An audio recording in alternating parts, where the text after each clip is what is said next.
Ces hommes et ces femmes ont fait l'expérience de la grande fragilité.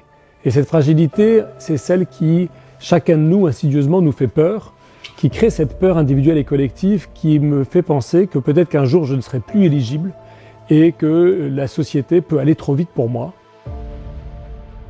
Il nous ouvre un chemin qui part de cette réalité compliquée d'une vie avec un handicap où les personnes nous disent « mais moi j'ai besoin de toi pour vivre ».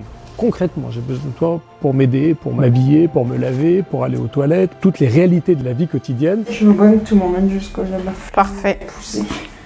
C'est le matin. Dans nos maisons, les hommes et les femmes qui s'y engagent, particulièrement les jeunes, sont souvent extraordinairement touchés de se dire « mais quand tu me dis que tu as besoin de moi, ça veut dire que tu me fais confiance.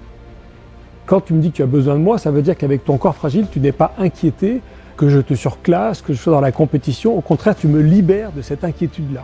Tu m'invites à oser une relation fraternelle en vérité, qui est une relation du quotidien, qui est exigeante, qui passe par des moments de compréhension ou d'incompréhension, de joie ou de fatigue, mais qui en fait est fondamentalement la vraie vie, d'où le titre de ce livre « Partager peut tout changer ».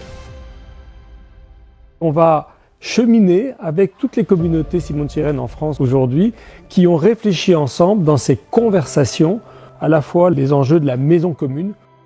La société souvent a tendance à nous cloisonner et en fait ça nous isole.